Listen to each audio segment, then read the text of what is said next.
과연 그 회사들을 지금 팔고 반도체로 가야 되냐라고 봤을 때는 지금 반도체는 앞서 제가 얘기했던 것처럼 일단 시장의 색깔들이 굉장히 의견들이 굉장히 달라요. 상반기 때는 대다수의 삼성리스에 대해서 아무도 거기에 대한 의심은 없긴 하지만은 또 2배 ETF라는 것을 크게 먹으려는 그런 욕심 내지는 그런 심리를 시장에서 정책적으로 맞춰진 거기 때문에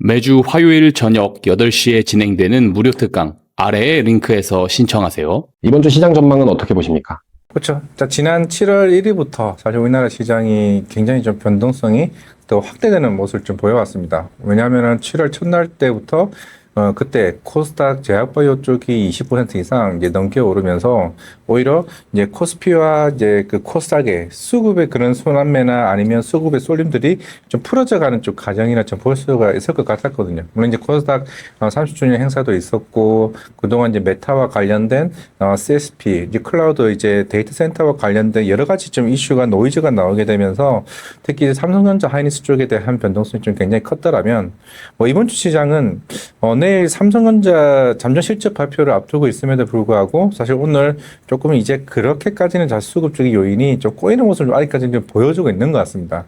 SK 하이닉스도 이제 ADR 상장까지 좀 앞두고 있는 상황에서 사실 이전 같았으면은 이런 이벤트가 있었을 때 좀 강한 상승이 나왔었는데 사실 그렇지는 않았다는 말이죠. 그러면 이번 주 시장 같은 경우는 일단 실적에 대한 부분은 어느 정도 시장은 좋은 건 다 알고 있습니다. 알고 있는 거고, 뭐 이번 메타 관련 이슈도 그랬고, 빅테크 이제 실적 발표들이 7월 말쯤에 좀 있다 보니까 일단 확인해보고 가자. 뭐 이런 측면에서는 일단 수급이 조금 쉬어가자는 타임. 뭐 최근에 국민연금 리밸런싱 관련 시장에서는 어느 정도 나와 있다 보니까, 물론 코스닥은 좀 더 안 좋아지고 있는 상황이다 보니 시장은 어떻게 보면은 그동안 상반기 때 올라왔던 부분에서 또 이번 주 같은 경우는 조금 차익 실현. 좀 어느 정도 쉬어가는 타이밍이 좀 나오지 않을까 생각하고 있습니다. 이번 주 반드시 체크해야 할 핵심 일정은 무엇입니까? 말씀대로 삼성전자 잠정 실적 발표는 말 그대로 잠정 실적입니다. 세부적인 실적에 대한 데이터들은 7월 30일쯤에 이제 발표될 예정이고, 콘콜도 이제 그때 이제 말을 하겠죠. 워낙 이제 이번에 실적에 관련된 여러 가지 뭐 컨센 부분이나 아니면은 충당금과 관련된 좀 얘기가 좀 나왔던 상황이라서 그걸 감안하고 잠정 실적 발표가 어떻게 나오는지도 굉장히 중요한데, SK 하이닉스는 오늘부터 이제 기간 수요 예측이 나오죠. 그리고 이제 9일날 이제 미국 시간으로 9일날 이제 가격 결정과 흔히 말해서 이제 그 청약했던 가격 그 납입에 대한 이슈가 있고, 그리고 10일날 이제 상장되는 부분이기 때문에 결국에는 과연 이제 금요일 날 SK 하이닉스가 어떻게 시작하냐에 따라 다르고 마이크론과의 괴리가 어떻게 줄어드냐, 그 차이가 시장에서 좀 핵심적인 이제 포인트라고 보였기 때문에 뭐 그거 말고도 뭐 오늘부터 이제 달러 이제 원화 관련 24시간 거래도 향후에 실제로 좀 외국인 수급과 관련된 방향성 뭐 이 정도의 좀 힌트를 좀 얻을 수 있지 않을까 생각을 하고 있습니다. 변동성 장세에서 투자자들이 지켜야 할 원칙은 무엇입니까? 이게 거의 한 달쯤 됐나요? 이게 그 레버리지 ETF가 나오게 되면서 사실 어마어마한 변동성을 좀 보여왔죠. 사실 뭐 하루에도 막 레버리지 ETF 같은 경우는 20, 30%가 왔다 갔다 할 정도로 굉장히 변동성이 컸었던 좀 시장이나 보여주게 되면은 저는 사실 펀더멘탈은 다 좋습니다. 최근에 모건 스탠리였나요? 코스피에 대한 밸류에이션도 굉장히 저평가되어 있던 어느 정도 측면도 좀 기대를 하는 측면도 없지 않아 있었고, 뭐 실적이나 이런 부분도 뭐 반도체 수출 데이터만 사실 좋아진 것뿐만 아니라 특히 제약바이오 같은 경우도 셀티리온을 기반으로 한 알테전도 이번 분기부터 실제 판매 마일스톤이 이제 지급되는 부분이 있는 상황이기 때문에 실적에 대한 부분은 사실 어느 정도 다른 국가들 대비해서도 어느 정도 고성장을 좀 보여주고 있는, 뭐 지난 금통에서도 이제 우리나라 GDP 성장률을 계속 이제 추정치를 좀 사용하는 좀 모습을 좀 보이고 있는 상황이라서, 그럼에도 불구하고 제가 이제 그런 원칙을 좀 지켜야 한다라고 하는 거는 그런 반복되는 변동성 속에서 레버리지는 일으키지 마자. 이게 사실 제일 중요하다라고 보여주고 있겠고, 아마 뉴스를 많이 접했다시피 이번 레버리지 ETF를 사용하시는 분들이 사실 이익률이 엄청나게 안 좋죠. 오히려 본조들 같은 경우는 빠졌을 때 분할 매수, 뭐 어떻게 보면 현금을 가지고 있는 것도 투자다, 이렇게 말씀드리겠습니다. 소외주를 정리하고 반도체로 갈아타는 전략은 어떻게 보십니까? 뭐냐면 오늘 제약바이오 급등 급락이 다시 한번 또 나오다 보니까 2차 전지도 마찬가지고 특히 소부장 같은 경우는 뭐 소액까지는 아니긴 하지만은 코스닥 전체적으로 이제 지난주 이제 일정이 좀 끝나다 보니까 여러 가지 세론에 대한 좀으로 좀 반응이 좀 시장이 좀 해왔던 것 같은데 말씀대로 사실 소부장은 제8일부터 이제 공급 계약이 좀 나올 시점에 좀 말씀을 드렸었고 2차 전지 같은 경우는 뭐 기존의 에코프로비엠 관련해서 또 마찬가지 LRF도 지금은 자금을 써야 될 수밖에 없는 상황입니다. 지금은 증설을 해서 그 이후에 수익성을 확대하는 이제 구간이기 때문에 이제 그런 상황이고 제약바이오는 뭐 내일 또 ABL 바이오도 있을 거고 그리고 알티오젠이나 니아켄 바이오나 D&D 파마텍이나 여러 지금 이제 기술 이전 기대감이 굉장히 많은 7월 8월에 일정이 있을 부분들이 있는 회사들이기 때문에 과연 그 회사들을 지금 팔고 반도체로 가야 되냐라고 봤을 때는 지금 반도체는 앞서 제가 얘기했던 것처럼 일단 시장의 색깔들이 굉장히 의견들이 굉장히 달라요. 상반기 때는 대다수의 삼성리스에 대해서 아무도 거기에 대한 의심은 없긴 하지만은 지금 하반기 같은 경우는 일단은 양분되는 모습을 좀 보여주고 있습니다. 내일 삼성리스가 실적이 나면 오를까요 떨어질까요 대한 부분이 굉장히 양분되고 있는 상황이라서 저는 90주 이상은 나올 수 있다라고 보고 있지만은 그럼에도 불구하고 지금은 어느 정도 수급이 꼬이면 좀 풀어줘야 되는 그래야 이제 우리나라 시장이 좀 건강하게 될 수 있다고 보고 있기 때문에 저는 지금은 반도체로 갈아타는 전략은 조금은 시간이 필요하다. 왜냐하면 충분히 전 기회가 오고 올 수 있다고 보고 있기 때문에 저는 7월 말쯤에 갈아타자는 전략을 좀 말씀을 드리겠습니다. 끝까지 버틸 종목과 정리할 종목은 어떻게 구분해야 할까요? 끝까지 버텨야 할 종목들은 반도체죠. 말씀대로 차익신이 나오더라도 이미 본주와 관련해서는 저는 또 3번도 충분히 좀 열려있다 보고 있는 상황이기 때문에 그러니까 왜 버텨라 하는 거는 이익이 어느 정도 이게 수익률이 떨어진다 하더라도 저는 그 2차 랠리에 더 세게 보는 겁니다. 7월 말쯤에 여러 빅테크 업체들이 실제 발표를 할 거고 캐펙스 투자에 대한 관련된 더 강한 어조가 더 충분히 좀 나올 거고 29일이 하이닉스고 30일날 삼성전자 컨퍼런스 콜에 모여있는 이 장기 공급 계약과 관련된 향후의 고객사에 대한 다변화들 이거를 좀 시장에서 주목할 걸로 보였기 때문에 그럼 그 사이에 있을 공백기들 뭐 TSMC의 뭐 6월 매출도 나올 거고 뭐 ASML이나 아니면 특히 장비사들 관련 얘기도 좀 나오기는 하겠지만은 그 공백 기간에서 어느 정도 수급에서는 어느 정도 쉬어갈 수 있는 타이밍에서 그거는 어느 정도 그것만 좀 번텨주면은 아니면 비중을 더 확대하는 전략을 좀 보시면 되지 않을까 싶고 가감하게 정리를 한다. 당연히 지금 펀더멘탈이 없는 섹터들은 저는 포기를 해야 된다고 생각을 하고 있습니다. 일단 조방어는 제가 볼 때는 상반기 때는 조금 뷰가 오히려 상방으로 좀 보여주고 있는 측면이 있는 거고 그리고 특히만 이제 프리미엄 승강제나 이제 코스닥 도입이 됐을 때 그게 선정되지 않을 기업들은 가감하게 저는 버려야 된다 생각하고 있습니다. 지금 어떠한 트렌드 있는 섹터도 아니고 실적도 생각보다 안 나오는데 이런 걸 계속 버티고 있는다는 거는 굉장히 크게 조금 저는 무의미하게 좀 보고 있다고 보고 있기 때문에 그런 종목들은 본인들이 보유하고 있는 종목들이 시장에서 어떠한 것도 없는 종목들은 저는 조심해야 된다고 생각하고 있습니다. 투자금 1억 원이 있다면 어떤 전략과 업종에 투자하시겠습니까? 반도체는 사실 늘 똑같이 얘기합니다. 40%, 45에서 40, 아니면 50%까지. 반도체는 삼성전자 하이닉스는 저는 추후에 60만 원 이상도 보고 아니면은 500만 원 이상도 보고 있는 상황이지만은 지금의 충당금 이슈는 사실 시장을 발목을 잡는 이슈는 저는 아니라 생각을 해요. 그리고 소부장 같은 경우도 여러 기판이나 아니면은 장비 업체들이나 이 부품 업체들 같은 경우는 다 내년에 이 전망치가 대부분 상향으로 좀 보고 있습니다. 그래서 이제 장비 소부장까지 합쳐서 45에서 50까지 좀 봐도 된다라고 좀 보여주고 있고 제일 중요한 거는 다른 섹터죠. 결국에는 여기서 자동차를 사야 되냐, 2차 전지를 사야 되냐, 제약바이오냐, 방산이냐.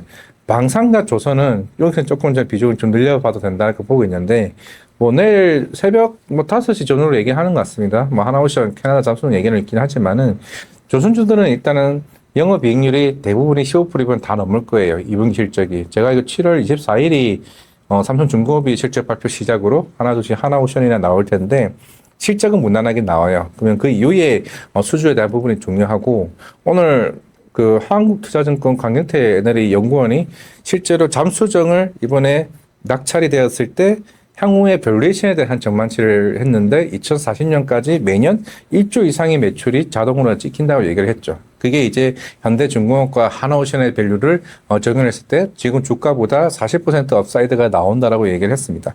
그래서 저는 하반기는 조선주 굉장히 좀 많이 쉬어왔죠. 그런 측면에서 하나오션, 한화엔진, HD 현대중공업 비중을 20% 늘려야 된다라고 보이고 있고, 그 나머지 방산 같은 경우도 내일 나토 정상회의가 있는 거긴 하지만은 시장에서 지금 분위기가 이재명 대통령이 나토에서 직접 불렀다. 라고 한다는 거는 그동안 이제 폴란드에 의존되어 왔던 K2나 K9 자주포에 이어서 최근에 독일 라인메탈이 LRG 디펜스 에어스페이스와 합작合의를 만들었죠. 그렇다는 거는 유럽 시장이 최근에 그 국방비 증액을 계속 꾸준히 이제 늘어나고 있다는 측면에서는 좀 방산 쪽도 좀 비중을 늘려도 나쁘진 않겠다라고 봤을 때는 20%에서 30%는 종선 방산 쪽. 원전도 나쁘지는 않지만 원전도 최근에 많이 빠졌다는 측면에서는 조금 매력적이다. 밸류에이션 측면에서. 왜냐하면 그동안 지연되어 왔었던 원전 이슈들은 제가 볼 때는 8월, 9월쯤에 다시 한 번 더 얘기가 나올 수 있다고 봤을 때 그 비중, 그리고 나머지 30%는 10%는 현금, 20%는 제약바이오 많이 빠졌던 종목 중에서 알테오젠, DND파마텍, ABL바이오, 알테오젠, ABL바이오, DND파마텍 이 정도만 좀 수준을 좀 넣어주면 올릭스까지 좀 괜찮지 않을까 생각을 하고 있습니다. 7월 증시 변동성 확대는 위기일까요? 기회일까요? 위기였죠. 오늘 7,200, 오늘이 7월 7일인 8일, 오늘 며칠입니까? 7월 8일인가요? 어저께 빠지고 7,500 가다가 오늘은 또 빠졌어요. 오늘 한 5% 넘게 빠져서 7,200 됐는데 제가 본 6월 초부터 봤던 코스피 밴드가 있습니다. 제가 저 기준입니다. 그것이 7,200하고 9,500이었어요. 고점이 9,358인가 9,350 얼마였어요. 예, 장중 고점 얘기하는 겁니다. 거기 대비했을 때 이게 거의 20% 조금 더 빠졌지 않습니까? 그래서 지금 질문하신 게 위기일까요? 기회일까요? 하면 위기란 말에 위험과 기회가 있는 거지 않습니까? 이미 20% 빠진 거에 있어서는 위기가 많이 반영이 됐다라고 말씀을 드리겠습니다. 혹시 아십니까? 우리가 전쟁 때 3월 달에 있잖아요. 코스피가 2월 27일 대비했을 때 3월 31일이 아마 저희가 바닥이었던 것 같은데 고점 대비 하락률이 19% 빠진 걸로 기억하고 있습니다.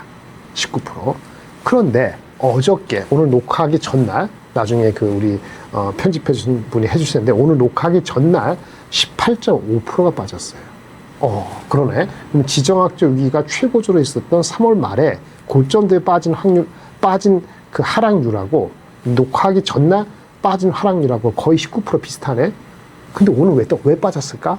좀 자율적으로 반등하는가? 무조건 그런 거 아닌데 오늘도 조금 빠질 수는 있었어요. 미국장에서 반도체가 빠졌기 때문에 7월 8일 오늘 5% 좀 더 빠진 거는 그 또다시 호르무즈 해협에서의 공격 이런 거에 심리적인 압박이 있었는데 이것도 있습니다. 어쨌든 핵심은 아주 최근에는 수급이 아주 엉망이 됐어요. 이거를 2배 ETF의 영향이라 보는 겁니다. 3월 달에 지정학적 리스크로 미국-이란 전쟁이 났을 때 빠진 19% 빠지고 올라왔잖아요. 근데 그때랑 지금이랑 다른 게 뭐죠?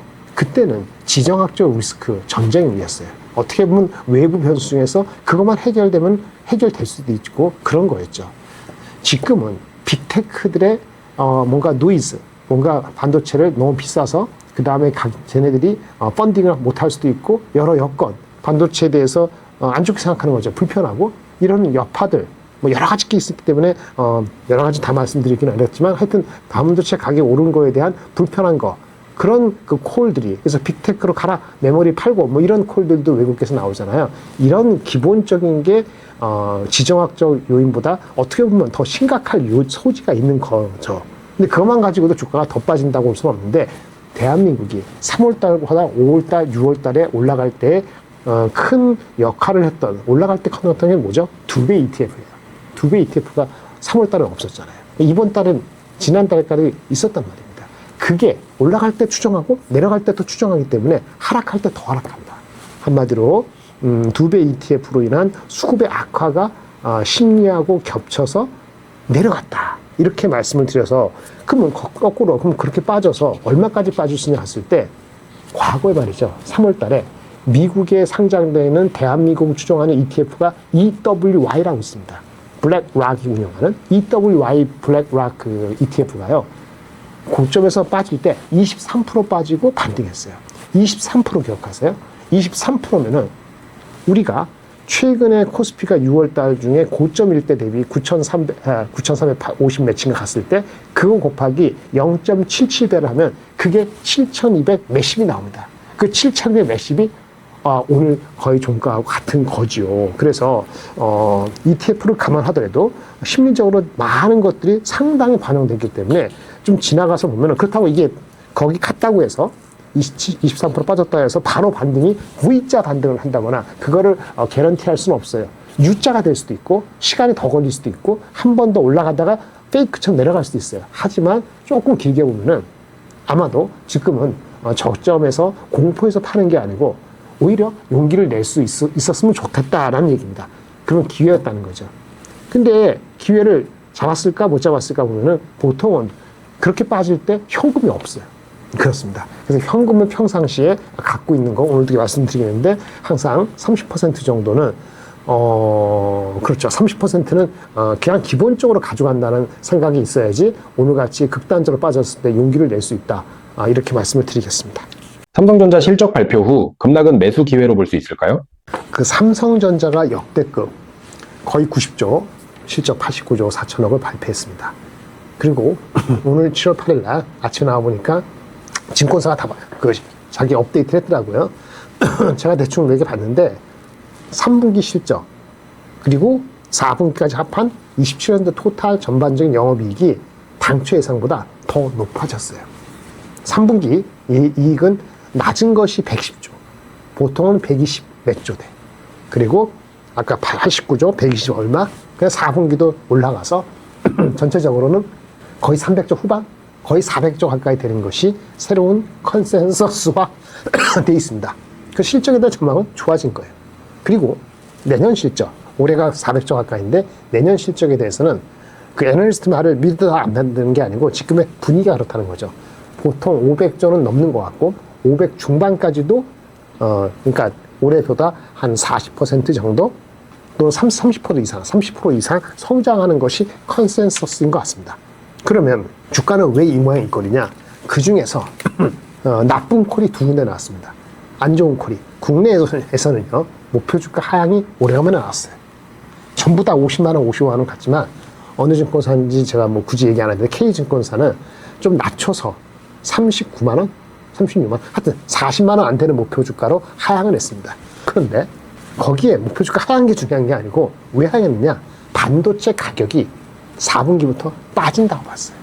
그럼에도 불구하고 그러니까 그 예외적인 케이스지만 4분기 빠진다고 본 분의 뷰에도 불구하고 이분도 내년도 27년도는 올해보다 어느 정도 성장해서 500몇 점은 아니더라도 올해보다는 성장한다고 보고 있어요. 무슨 얘기냐? 반도체 가격이 빠지기 시작하더라도 그게 어떤 이익에 큰 영향을 줄 정도로 그렇게 과격하게 빠질 거라고 보지는 않는 거죠. 하지만 반도체가 지금 뭐 분기별로 100%, 80% 이번 분기에 한 50% 올랐다고 하고 2, 4분기에 3, 4분기에는 15%, 20% 얘기하고 있고 4분기가 아까 이슈라 했잖아요. 어쨌든 올라왔기 때문에 올라오다가 방향을 트는 것처럼 실제 일부 얘기하는 것처럼 그게 발현되면은 주가는 올라가기 어렵습니다. 지금은 올라가는 정도가 아니고 반도체가 한번 빠지면 주구장창 빠질지도 모른다는 두려움까지 겹친 것 같아요. 이 포인트에서 우리 반도체를 보는 사람들은 야, 장기 공급계야, 롱텀 어그리멘트를 비중을 20%, 30% 높이려고 하는데 이게 되면은 27년, 28년 가서 어느 순간에 공급이 늘어나서 반도체 수급이 완만해져서 가격이 언젠가는 하락할 겁니다. 근데 하락하더라도 하락의 정도를 굉장히 낮게 방어할 수 있다는 것이 LTA 효과라고 우리 증권가에서 얘기하는 컨센서스이거든요. 이거 기준으로 따지면 올해 400조 가까이 영업이 내년에 뭐 500조가 될지 550조를 모르지만 그렇다 해서 28년도에 영업이익이 300조 이하 다시 도로함을 터올릴 것이냐 여기에 있어서는 대체적으로 10명에 8명은 그렇게 급격히 하락하지 않을 것이라는 얘기를 하고 있어요. 이게 증권가 얘기인데 다시 결론적으로 그럼 왜 하락했느냐? 제가 봤을 때는요. 미국에서 반도체 주식보다는 당연히 걔네들의 시가총액이 큰 빅테크 주식이 중요하거든요. 빅테크가 시가총액이 약 24, 5조 달러 됩니다. 이 빅테크라는 것은 우리가 아는 M7에다가 그 다음에 우리 최근에 상대는 스페이스 X까지를 8개의 큰 기업이죠. 엔비디아도 포함되어 있고 애플, 마이크로소프트, 알파벳 다 있는 거잖아요. 이게 중요해요. 반도체는 마이크론, 샌디스크, 그 다음에 어플라이 머티리얼즈, ASML 등등 해서 장비업체 포함해서 필라델피아 반도체에서 엔비디아 빼고 순수하게 반도체라고 생각하는 것들의 시가총액은 아까 말한 빅테크, 빅 A사에 대비했을 때 4분의 1, 5분의 1밖에 안 됩니다. 즉 빅테크가 반도체보다는 미국 시장에서의 시총은 4배 이상 5배 정도 높다는 거죠. 그 얘기인 즉 미국 시장에서의 바라볼 때 투자가들이나 미국 시장을 운영하는 경제를 바라보는 입장에서는 반도체 가격이 너무 많이 올라서 빅테크들한테 부담되는 이 형국에 대해서 참기가 어렵거나 짜증나거나 아니 불쾌하거나 좀 불편한 거예요. 이 여러 가지 섞여 있습니다. 그러다 보니까 지난달부터 6월달부터 그런 미국 현지 로컬콜을 이런 게 나왔죠. 메모리 팔고 빅테크를 사라. 왜? 메모리, AI 메모리, 우리 삼성전자 하이닉스 이 제품이라는 것도 결국은 빅테크들이 투자를 지속적으로 이제 계속 커미트 이렇게 확인하고 더 증가되고 이런 가정하에 있는 건데 이렇게 빅테크들이 만약에 펀딩하기 어렵거나 오픈 AI가 지금 미뤄졌잖아요. 미뤄진다고 하고 있고 아니면 금리가 혹시라도 올라갈지 모른다는 얘기도 하고 있고 어쨌든 간에 반도체 코스트가 애플만 그런 건 아닙니다. 애플 같은 경우는 PC에 들어가는 코스트가 5%, 10% 하다가 20, 30% 올라가는 거 그런 게 다 취플레이션 갈 수 있다 이렇게 우려하고 중국 거를 써보려고 그래봤자 제한적이라고 봅니다. 그 효과는 하지만 그렇게 분위기를 잡아가고 드디어 어저께는 모건 스탠리 증권사 뭐 걔네들은 자기네 입장을 할 수 있지만 미국인 입장이니까 반도체 사이클이 꺾여서 끝났다 이런 얘기는 명시적으로 하지는 않았지만 얘기는 이거죠. 메모리보다는 빅테크가 더 편하다. 빅테크가 투자 안 하면은 꽝이다. 빅테크가 투자 안 한다는 건 아니지만 그런 우려가 시장에 반영될 소지가 있기 때문에 메모리 주식을 더 산다는 거는 좀 리스크다 이런 식으로 얘기를 했다는 거예요. 그런 아까 모건 스탠리 일부에서 반도체 가격이 올해 연말부터 내려갈 수 있다는 거 저는 내려가더라도 그것이 상당히 의미 있게 내려가기는 상당히 제한적이다. 그렇죠. 왜? 반도체 생산 늘어나는 속도도 그렇고 HBM이 늘어나면은 HBM 때문에 일반 D램을 많이 안 되는 것도 있고 아까 말한 것처럼 LTA 비중 때문에 가격이 30% 50% 빠지려 하더라도 그걸 프로텍션 하기 때문에 과거하고 비슷한 사이클이 온다고 지금 너무 겁내서 도망가는 건 조금 이상하다라는 생각이 드는 건데 외국인 입장에서는 삼성전자의 높은 실적을 이렇게 보는 거죠. 야, 2분기에 90조 나왔어. 3분기에 왜 그래? 120조 나올 수 있지. 4분기에 130조 나올 수 있지. 근데 또 이렇게 보는 사람도 있습니다. 전년 동기 대비 성장률은 2, 4분기가 피크다. 피크라는 게 뭐냐? 2, 4분기가 작년 2, 4분기가 워낙 안 좋았기 때문에 성장률은 가장 높은 거고 당연히 89조, 90조에서 3, 4분기가 120조, 4, 4분기가 130조 되더라도 점점 성장률은 둔화되는 거 맞잖아요. 그거를 포인트아웃 하는 사람이 있더라고요. 근데 제가 드는 말씀은 그렇게 되더라도 550조 정도가 나온 말이죠. 어떻게 되는지 아세요? 520조 나오면은 520조 내년에 영업이 한 분기에 130조가 꾸준히 나온다고 가정하면은 어닝 파워가 오늘 7월 8일 날 하락한 거 빼고 어제 종가 기준으로 삼성전자가 PER이 4.6배, 4배 중반? 4배 중반도 안 되는 것 같아요. 그러니까 무슨 얘기냐? 그렇게 사이클이 온다 하더라도 4배 초중반이 되는 지금 주가는 삼성전자가 뭐 좀 많이 과하게 매도돼 있다라고 보여집니다. 아까 그래서 시장은 반응을 한 거는 헤게모니 싸움이다. 빅테크들은 반도체 가격 올라가는 거 싫어한다. 거기에 대한 전체적인 분위기를 그렇게 잡아가는 거고 또 하나 빅테크들이 뭐라 그랬습니까? 최근에 메타 같은 경우가 뭐 임대 사업을 한다. 데이터 센터 이거를 나쁘게 해석을 했단 말이에요. 왜? 남아 돌아가니까 GPU가 남아 돌아가니까 외부에 판매하려는 거 아니냐. 근데 그거는 사실은 하나만 알고 둘은 모르는 거죠. 뭐냐? 임대 사업을 하겠다고 지금 임박한 것도 아니고 자기네 코어, 핵심하고 있는 내부 사업이 어드밴스드 GPU를 충분히 하고 그 다음에 남아있는 구닥다리 상대적으로 GPU를 활용하기 위해서 임대 사업을 할 필요가 있으면 하겠다는 거니까 걔네들이 이 말만 가지고 메타가 캐펙스를 어떻게 뭐 축소하거나 원래 1,500억 달러에서 1,700억 달러 하기로 한 거를 늦추거나 이런 얘기하고 지금 결부질 수는 없거든요. 그럼에도 불구하고 그렇게 해석을 한 겁니다. 그래서 빅테크들의 투자에 대한 지속성에 대한 아니면 우리가 원래 기대했던 거에 대한 혹시 흔들림 이런 거에 대한 두려움이 한꺼번에 밀려들었기 때문이고, 이거에 대한 해답은 7월 마지막 주에 여러 빅테크 메타를 포함해서, 메타는 29일인데 걔네들의 투자 설명 IR을 통해서 직접 들을 때까지 사람들이 설왕설래한 것 같죠. 근데 지금 주가 많이 빠졌잖아요. 그런 거를 우려를 해서 빠졌기 때문에 물론 제가 초반에 그 생각했던 거는 목표 주가 애널리스트 평균 한 40만 원 초중반에서 0.7배면은 31만 원 뭐 초중반이면은 접근에 들어갈 수 있다. 못 사신 분들은 0.7배 정도 31만 원 초중반에서 접근에 들어갈 수 있다 봤는데, 그렇게 몇 번, 한 10번 정도 접근했더라도 오늘 28만 원 가면 손해가 나셨을 것 같아요. 그거는 유감스럽게 생각합니다만은, 지금 주가에서 손절매 레벨까지 간 게 아니면은 기다리시는 것이 낫다라고 말씀을 드리겠고요. 하락을 매수 기회로 봐도 되는가? 매수 기회로 삼을 수 있는 분은 매수 기회로 삼는 것이 맞고, 여기서 파는 거는 실질적인 실익이 없다라는 말씀을 드리겠습니다. 삼성전자, SK하이닉스 2배 레버리지, ETF가 왜 변동성 우려를 키우고 있습니까?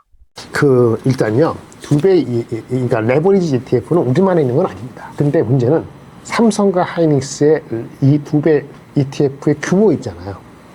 그 사람들이 지금 몰린 규모가 너무 커요. 일단 하이닉스가 큽니다. 6월 말 기준 하이닉스가 삼성보다는 레버리지 상품에 들어온 그 돈 규모가요, 한 50% 이상 하이닉스가 많습니다. 그리고 그 하이닉스가 또 애플이나 뭐 테슬라 있잖아요. 얘네보다는 2배, 3배 많아요. 레버리지 사이즈가 너무 커. 우리나라 시장 사이즈 대비해서 너무 크다는 게, 그게 문제입니다. 그럼 그걸 누가 사느냐? 개인도 사고 기관도 샀겠죠. 그러면 2배 하는 이유가 뭐죠? 좋아질 때 크게 먹으려고 하는 거잖아요. 하이닉스 200몇십만 원 주고 사는 것보다는 그 몇만 원 안 내려가는 게 훨씬 가볍고 사기도 편하고 그렇지 않습니까? 그러니까 장이 올라간다고 봐서 베팅할 때는 그게 레버리지의 긍정적 효과죠. 근데 전체 규모가 워낙 크다 보니까 반대로 방향을 틀면 덜 빠져도 될 것이 무지막지하게 빠지는 이런 효과가 나는 겁니다. 한마디로 규모가 한국 시장 사이즈 대비해서는 너무 컸다는 것이 가장 큰 겁니다. 그리고 이거를 어떻게 그래서 여러 가지 규제를 한다든지 투자하는 사람들의 어떤 자격 아니면 여러 가지 상태의 얘기가 나오고 있는데, 뭐가 더 옳은 방법이고 현실적이 될지는 모르겠습니다만, 규제를 하면은 이전보다는 많은 사람이 못하고 하면은 그게 좀 빠지겠죠. 빠진다는 게 그쪽으로 돈이 좀 덜 들어가겠죠. 그러면 그 돈 덜 들어가는 것이 다른 섹터로 갈 수도 있겠고 그냥 본주에 들어갈 수도 있겠고 하겠습니다만은, 기본적으로 2배 ETF라는 것은 크게 먹으려는 그런 욕심 내지는 그런 심리를 시장에서 정책적으로 맞춰진 거기 때문에, 해외랑 마찬가지로 그 자체가 나쁜 건 아닌데 규모가 너무 빨랐다, 너무 컸다는 게 문제이기 때문에 시간을 두고 이거는 좀 뭐랄까 우리 그 풍선 같으면 풍선에서 공기 빼듯이 살살살살 빼야 됩니다. 안 그러면 진짜 이렇게 가다가는 큰 이슈가 계속 더 커져요. 주가가 계속 오를 수는 없으니까요. 그런 측면에서 좀 우리가 교훈을 삼아서 최악의 시나리오의 우려는 있었는데 그래서 나온 얘기고요. 우리 규모를 좀 줄이거나 아니면 시간이 걸리거나 이렇게 판단을 할 수밖에 없습니다. 시간 무조건 기다릴 수 없잖아요. 얼마나 많은 피해가 있으니까 적절한 규제가 뒤따라야 된다고 봅니다. 소외주를 정리하고 반도체로 갈아타는 전략은 어떻게 보십니까? 참 어렵죠. 반도체만 빠진 게 아니고 소외주는 더 빠졌으니까. 소외주를 하는 것들은 우리가 아는 실적도 나오는 변압기도 그렇고, 조선주는 하나오션 그 이슈가 아니더라도 미리 빠진 상태에서 하나오션이 그거 잃은 것도 있고 놓친 것도 있고, 이거 엄청난 겁니다. 그냥 방산도 힘이 그렇고, 소부장은 더 말할 것도 없고, 그나마 요즘 하는 거는 화장품이나 기타 등등 AI랑 관계없는 것이, 다른 방면에 우리 그 밸런스 하나는 AI라는 거 반대편에로서 유통주라든지 이런 그 화장품주가 좀 이렇게 어텐션 받고 있는 정도란 말이에요. 그러면 소외주라면은 반도체만큼 못 가고, 그 다음에 AI 이슈가 되고 빅테크 이슈가 나오면 또 다른 것도 AI 비슷한 것도 못 가고, 이런 상태의 소외주, 주가가 목표 대비됐을 때 30%, 40%, 50% 빠진 이런 소외주를 갖고 있으면 어떻게 하냐는 얘기죠. 첫 번째, 이게 얼마나 많이 있느냐가 중요합니다. 자기가 갖고 있는 비중이 시가총액보다 3배, 4배 이런 얘기예요. 시가총액 비중이 5%, 10%도 안 되는데 그쪽에 30% 있다? 그러면 반등이 있을 때 얼른 줄이시는 게 맞다고 봅니다. 이전에 똑같은 말씀하셨어요. 물리더라도 큰 대형주를 가지고 해야 됩니다. 아니면 대형주가 이미 게임이 끝났다. 여러분이 개인적으로 판단하셨을 때 그렇게 생각하시면 현금을 아까 동시에 얼마라 했어요? 30%라는데 50%를 채우는 게 맞죠. 50% 이상. 반도체가 없다 보면은.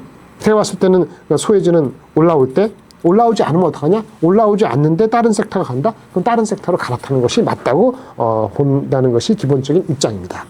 대규모 AI 반도체 투자로 가장 큰 수혜가 기대되는 소부장 기업은 어디입니까? 아직 보유하지 않는 투자자라면은, 네, 저점 분할 매수 들어갈 수 있는 영역에 왔다고 봅니다. 근데 저점 매수가 우리가 반도체 사이클이 끝났다고 하지 않더라도 아까 말씀드린 헤게모니의 싸움 보트고 미국에서 그렇게 안 좋게 보고 그렇죠. 빅테크가 7월 말에 빅테크가 무슨 말을 할지 그 7월 말까지 가봐야 되는 거기 때문에 매수를 하더라도 그 규모나 아니면 포션을 내가 쓰고 싶은 거에 100%를 지금 10번 나눠 산다? 10번이 7월 말 이전에 이런 식으로 말씀드릴 수는 없어요. 그러니까 빅테크의 빅마우스가 무슨 얘기 하는지 바라보고 할 것이냐, 보기 전에 할 것이냐, 이게 판단이 있어야 됩니다. 보고 한다면은 매수 타이밍을 노리되 좀 미루거나 지금 매수하는 비중은 좀 적게 천천히 들어가는 게 맞고요. 빅테크는 결국은 투자를 안 할 수가 없어. 기호지세야. 물론 미국이 금리를 올린다 그러면 조금 꺼리꺼려요. 그러면 그래 미국이 금리 올릴 수도 있다? 지금은 요즘은 금리가 올릴까 말까 왔다 갔다 하다가 오늘 전쟁이 또 일어난다 그래서 또 흔들리는 것 같은데 그게 헷갈리면 그래 6월 말까지 7월 말까지 기다려야 돼 말아야 돼. 근데 반만 헷갈리니까 반만 믿자. 이런 식의 자기의 요직을 갖고 있어야 돼요. 그러면 그 나머지 세이프하다고 하는 그 비중 이렇게 하면은 채를 써면은 비중이 좀 줄잖아요. 그 비중만 5번 7번 정도, 10번은 여러분한테 요구하기는 어렵고 5번에서 7번 정도 나눠서 하루에 5번, 7번 나누는 게 아니고 며칠에 걸쳐서 나눠서 접근을 하시고 그렇게 접근하셨는데 불구하고 손점에 걸리면 어떡한다? 타이밍이 틀렸다 하고 교훈을 삼고 물러나시면 되겠습니다. 현금 5천만 원으로 주목할 반도체 소부장 탑3는 무엇입니까? 이게 삼성과 하이닉스가 워낙 많이 빠졌기 때문에 소부장에 갈 여력이 없어요. 솔직히 말씀드릴 때. 대부분 목표 주가하고 괴리가 아주 많이 빠져갖고 괴리가 상당히 다시 또 벌어진 것도 있습니다. 잘 찾아보면 있을 것 같아요. 있을 것 같은데 흔히 여러분들이 아는 거, 제가 이거 추천드리는 아는 거, 증권회사에서 삼성과 하이닉스가 계속 고공행진한다고 가정하고 모든 것이 좋다고 얘기했을 때 그때 목표 주가 근처에 갔을 때 갈만하다고 얘기했던 탄탄한 주식 기술적으로 서방 어디 뭐죠? 우리나라 3대 메가 프로젝트로 반도체 한다. 이런 것까지 약간 설레게 만든 그 내러티브, 그건 실체라기보다는 내러티브에 더 가깝거든요. 이런 것들 올라갔을 때 주가, 실력 있는 거, 그런 것들은 보통 타스, PSK 홀딩스 이런 것들이 있어요. 근데 밸류가 많이 갔었어요. 그 갈 때 얼마 전, 몇 주 전에. 넘버로 간 게 아닙니다. 그냥 조정을 받을만 했고요.